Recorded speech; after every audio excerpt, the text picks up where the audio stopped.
Yo, on est le 23, on vient juste de passer la frontière du Nicaragua. C'était très dur, mais on l'a bombardé.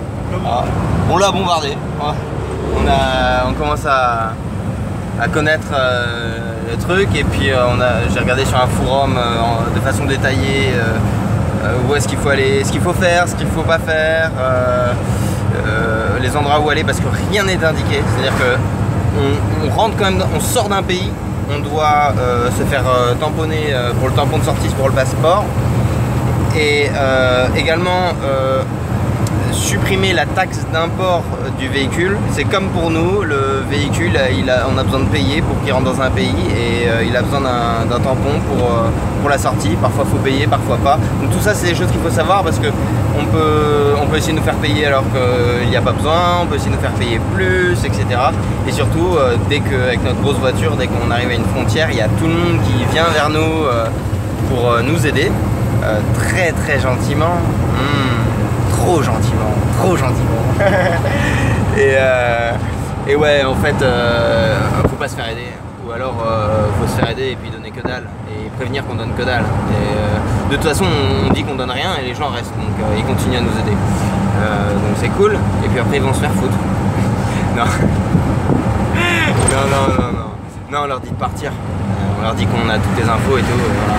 Bon, là, il y a un petit gosse qui était super sympa, comme à la frontière d'avant. Il a 12 ans, il n'est pas à l'école, et il est là en train d'aider les touristes et les locaux pour les démarches à faire, pour les entrées et les sorties. Et le mec, il a 12 ans, il connaît tout sur la frontière. Après, je sais pas si c'est lire et écrire, tu vois. Et donc du coup, il nous a aidés. On lui a donné 2 petits paquets de gâteaux, une bouteille d'eau et puis $2. Il a quand même été avec nous pendant 2 heures, donc on lui a pas donné grand chose, mais c'est comme ça. On n'a pas grand chose.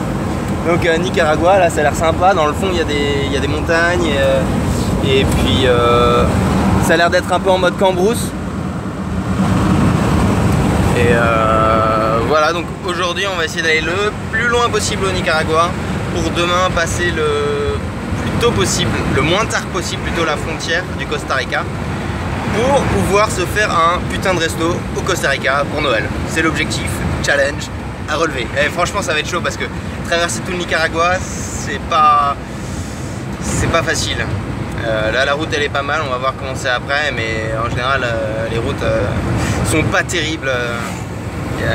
Il y a des moments où c'est bien, puis des moments où tu peux pas aller à plus de 20 km/h, tu vas à 20 km/h et puis tu sens que ça défonce tes pneus, et c'est un peu énervant quoi. Voilà, le van rangé comme il se doit.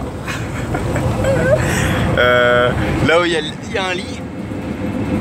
Voilà. Un lit king size, hein, parce que bon, on va pas dormir sur un petit lit quand même, faut pas déconner. Là c'est toilette douche, et puis dans le fond il y a un autre lit, et puis il y a les chaises en bordel, la poche plastique c'est la poubelle, un autre lit là avec la bâche dans le fond, une bâche qu'on a plus besoin parce qu'on a réparé le toit, mais avant dès qu'il pleuvait on mettait la bâche. Et voilà, des petites affaires, les réserves d'eau. Et voilà. Et le Nicaragua ici, Nicaragua ici. Et nous on trace la glace dans les paysages magnifiques, comme on a fait à l'Honduras. On a tracé, et des paysages de fou, donc on espère qu'il va y avoir des beaux paysages ici aussi. Voilà, ciao.